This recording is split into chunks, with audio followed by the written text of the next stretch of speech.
Assalomu alaykum aziz do'stlar. Xo'p, demak, mani YouTube kanalim bilsanglar, turfa xil mavzularga tegishli. Odatda savolidan kelib chiqib yoki men uchun qanaqadir aktual mavzu tug'ilganda shu mavzuni yechimini topish jarayonida turli xil xayollar kelib qoladi. YouTube'ga birorta video olishni boshlaymiz. Bugun intizom haqida gaplashamiz. O'zi ko'p gaplashganmiz intizom haqida. Men sizlarga bitta mindset bermoqchiman. Nima degani bu?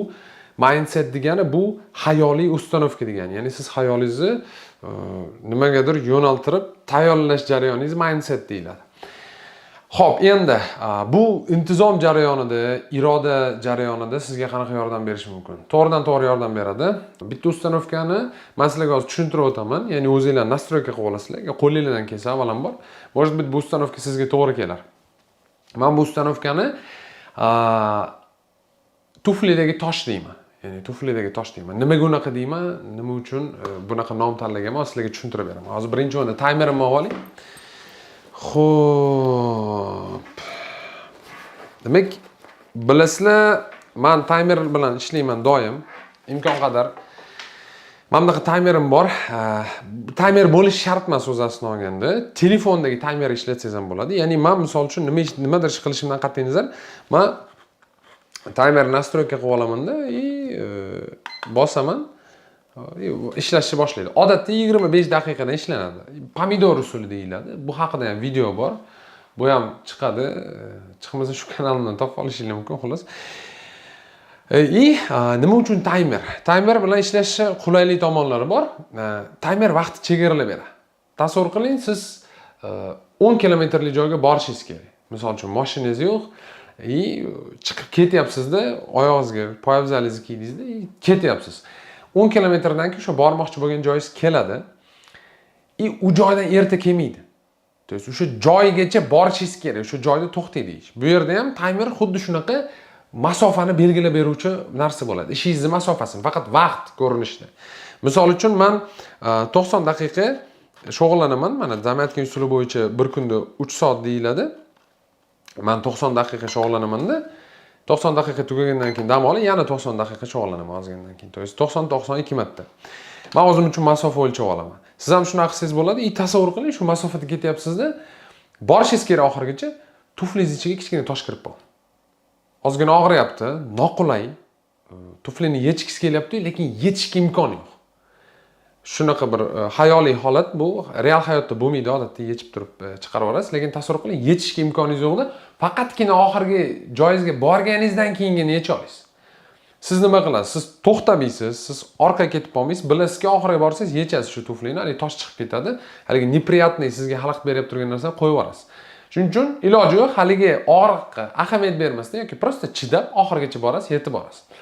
Xuddi shunaqa men o'zim uchun mindset qilib olganman. Ingliz tili bilan shug'ullanganimda mana 90 daqiqa bo'lsa, ishonavering, birinchi 5 daqiqada o'zi men jonimga tegishni boshlaydi. O'zi 5 daqiqadan keyin, to есть men 90 minut, 85 bo'lganda, voydod deyman, yana 85 minut bor, yana shuncha shug'ullanishim kerak degan xayol meni qo'rqitishni boshlaydi. Lekin men u narsaga qanaqa qarashni o'rganganman? Prosta tuflining ichiga kirib qo'ygan toshdakka. Masofani oxirigacha borgandan keyin yo'qolib qoladi o'zi deb o'ylayman-da. O'sha menga ingliz tili bilan shug'ullanish yoqmasa ham yoki boshqa biror ish bilan shug'ullanish yoqmasa ham, taymer tugamaguncha o'sha yoqish yoqmaslikka, boshqa narsaga ahamiyat bermayman-da, demokratiyani polностью olib tashlayman boshimdan, o'zimni majburlab dальше davom etaveraman.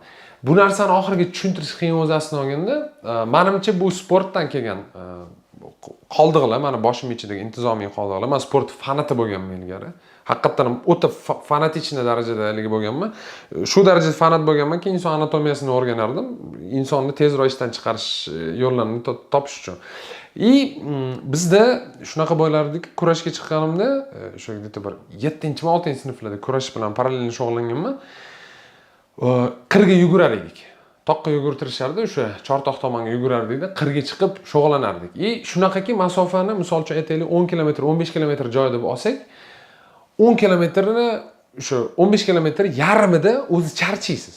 Любой odam charchaydi. Professional sportsmen ham o'zi charchab bo'lgan bo'ladi, aslini olganda.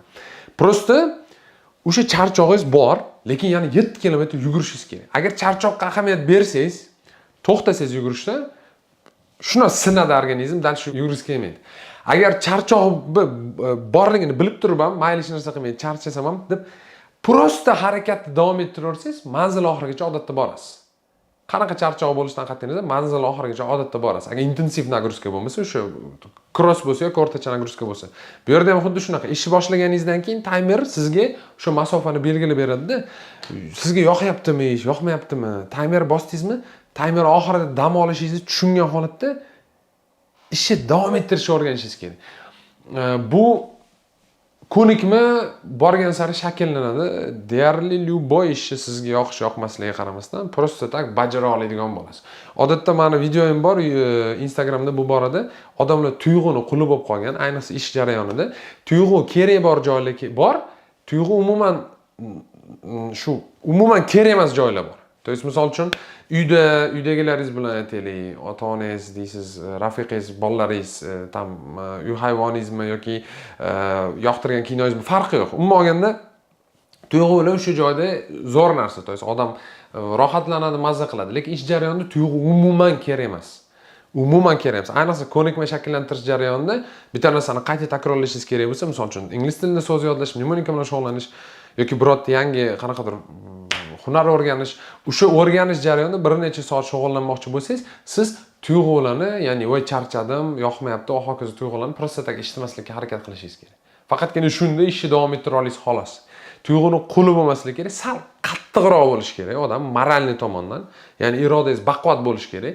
Insonlik kuchi fiziki anaqasi bilan o'lchanmaydi. Ayniqsa hozirgi zamonni oladigan bo'lsak, odamning kuchi aynan irodasiga bog'liq. To есть irodangiz qanchalik baquvvat bo'lsa, ya'ni siz shunchalik shansingiz ko'payadi muvaffaqiyatga erishishda. Ya'ni siz любой narsani o'rgana olasiz, aqlingiz yetsa bo'ldi, любой narsani o'rgana olasiz, irodangiz bo'lsa, intizomingiz bo'lsa, любой sportga borib, bo'lmaydi normalniy natija ko'rsatsangiz bo'ladi. Jahon chempioni bo'lib keta olmasangiz ham, qolganlarga qaraganda qunt bilan shug'ullansangiz, uncha odamdan ancha yuqori natija ko'rsatadi. Shuning uchun tuyg'uni eshitmaslikni o'rganingda, bu safar ish jarayonida qanaqadir qiyinchiliklar tug'ilib qolsa, demak, tuflimga tosh kirib qoldi, olib tashlash iloji yo'q. Masofani oxirigacha yetib olganimdan keyin hali toshni olib tashlash orqali rohatlanaman degan uстановка miyangizga qo'ying. Sog' bo'ling, omon bo'ling. Miyani rivojlantiring. Paka-paka.